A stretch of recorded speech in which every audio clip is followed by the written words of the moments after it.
everybody, Calm Biker here, still in the back cave. Not got a lot more done since the last video, to be fair. It's been pretty terrible weather and I want to do some painting, and with the weather being as bad as it is, it's peeing down with rain all the time and blowing a gale. We've had Kiara, Dennis and I think Storm Ellen is next, and it's just been constant ridiculous wind, and we live right on the edge of a load of fields, so we get the brunt of it. So I can't paint because as soon as I open the garage door to let all the fumes out, everything in the garage starts blowing around as if we're in the middle of the storm. But it's a little bit calmer today, and Mrs. C's got a couple of things she needs to do, so I've managed to sneak an hour in the garage. So I thought I'd show you something, particularly for Len Scapoff, who commented on the last video saying that he was interested to see the Sandblaster in action. This is a Sandblaster that was a box on the floor at the time, and I've now put together. So I thought I'd give you a little rundown of my baby sandblasting cabinet. Here it is, all built, slightly sandy and slightly modified. I'll explain why in a moment. It's just a little tiny sandblasting cabinet. You can see, get an idea of how big it is. Let me stand over here so you can see the distance between the handholds. I do like the handholds. I can feel I'm Homer Simpson at the Springfield nuclear power plant. But it's for small parts, not for big ones. I can get my radiator in there, radiator guard I should say. There's the gloves inside. And you can see I've modified it a little bit. Now, as it turns out, I don't think I needed to. But I'll give you a rundown of what I did. So the first thing I did, and Graham will attest to this because he was here, we were having a chat, and I was trying to put this thing together. First thing I did was put it together. It took quite a while to put together, to be fair, because there are no instructions on how to build it. Loads of instructions on how to connect the airline to it, but no instructions on how to build it. Almost as if they expect the supplier to build it for you and then just send it to you. So I spent a lot of time putting the thing together, and then once it was together I had to play with it, and I found that sand, well, I say sand, it's actually illegal to sandblast. It has been for many years. So sandblasting is not really a thing, it's media blasting, because when you use sand it breaks apart and you get silica crystals that can get deep in your lungs and kill you. Really horribly, nastily kill you. It's a bit like asbestosis, I suppose. So I'm using glass media, which is much safer apparently. But the problem, which I didn't know I was going to have because I don't really know a lot about sandblasters, I'm sure if somebody will tell me how naive I am, but the problem I had was as soon as I fired it up, just dust everywhere. As soon as the glass that's in there, let me show you the glass, it actually looks like sand to be fair, but it is glass. But as soon as the sand hits things, it starts to come apart and goes to a really fine dust. You probably see some of it coming out of here. There you go, there's this bunch of sand at the bottom. It goes to really fine dust, and any gap it will come out of. So you can see here there's a bit where I've had some fly out.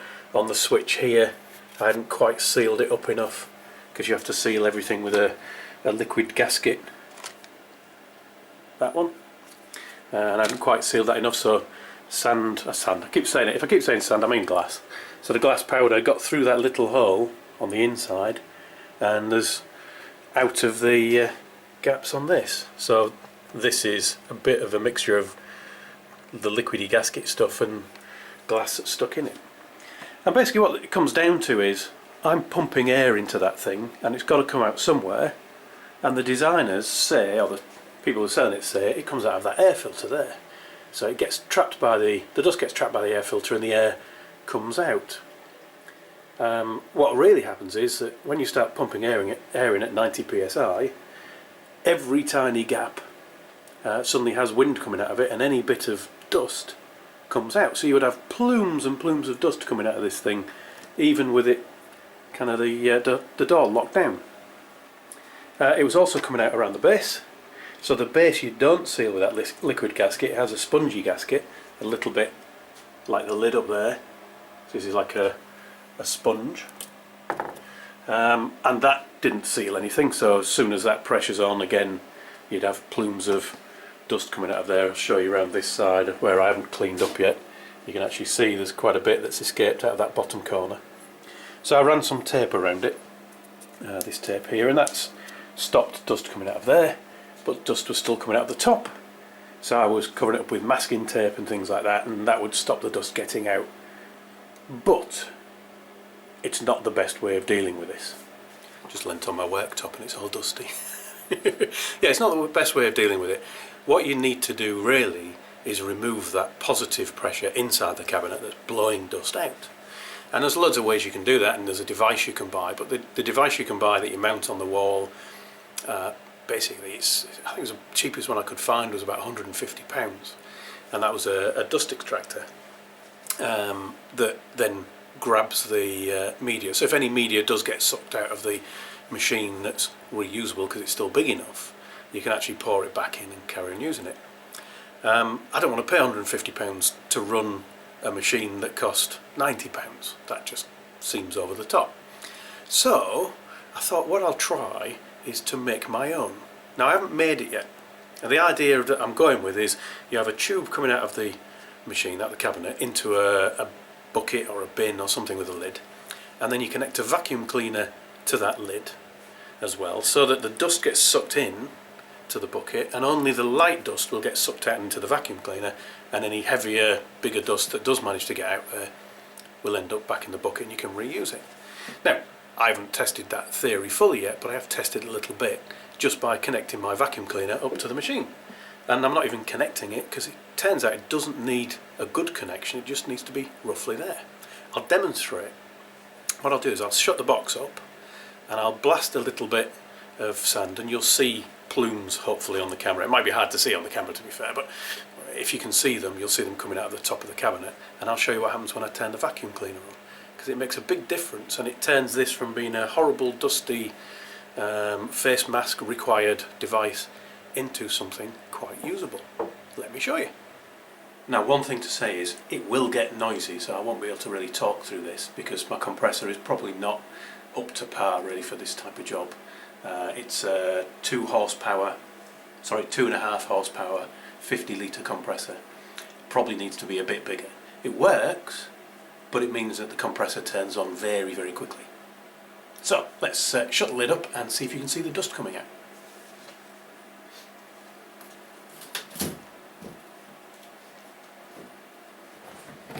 There we go.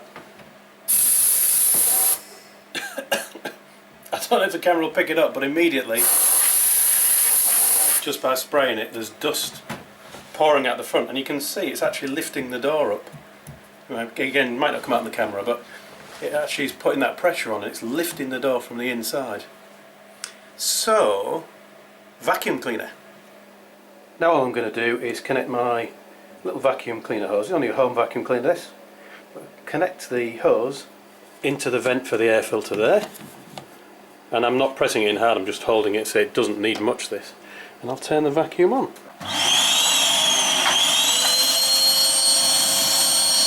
You see it actually holds itself there, and once I press the lid down and it starts to build the pressure, that's it. I actually can't open the lid very easily at all now. You can actually see in here the gloves start to inflate because of that negative pressure. So, lid down, and there they go. Now I will close the lid anyway.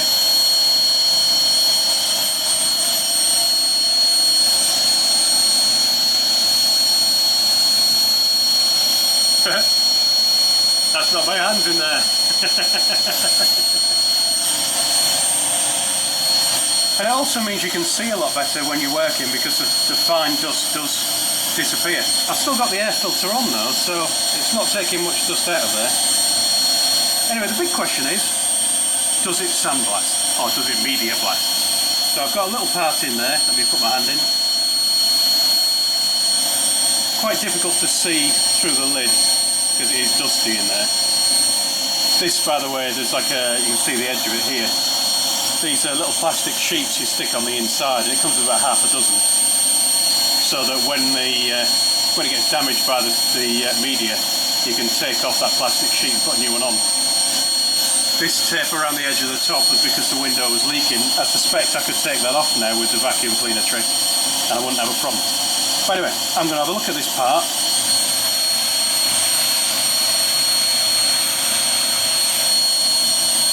can't be accused of cheating. Here it is before. That bit I have had a quick blast at while I was checking out my vacuum cleaner. The back of it's still all kind of pretty manky. This is the piece that was on the swing arm, just ahead of the rear wheel, and it obviously gets all the salt. So let's give it a blast.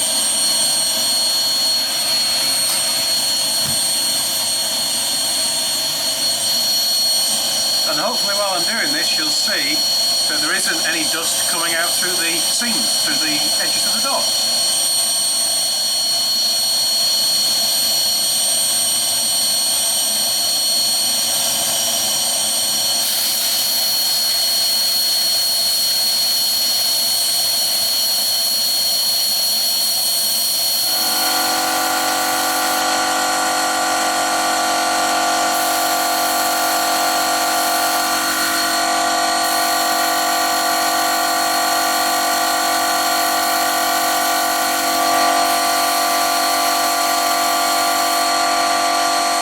Completely wrong of me not to show you the final part, so I've spent another 5 minutes-ish on that first bit.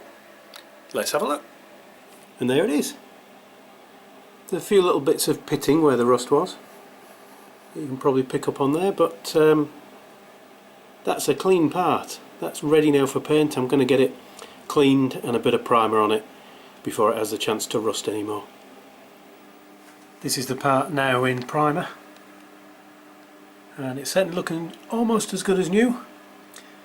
And somebody commented on the last video that I've got some of that anti-stone chip paint, and there was a concern that it was kind of gloopy and tarry, so I've done a quick test spray on this piece of cardboard, and actually it just looks like paint.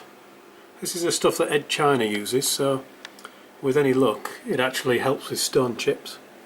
So I'm going to paint that part up with the stone chip paint now.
This is what the part looks like after 2 coats of the Hammerite stone chip shield.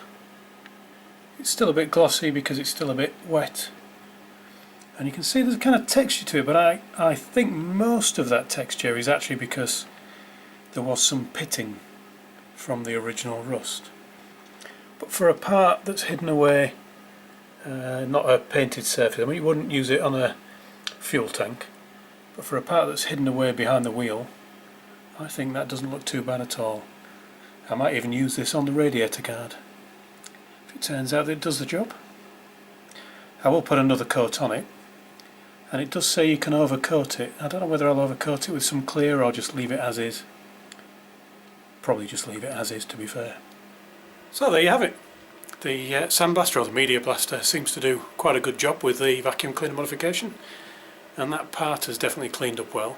It's not an expensive part. I think I said in a previous video it's about 12 or 13 quid to buy a new one, but to refurbish it is always better than to buy new, isn't it?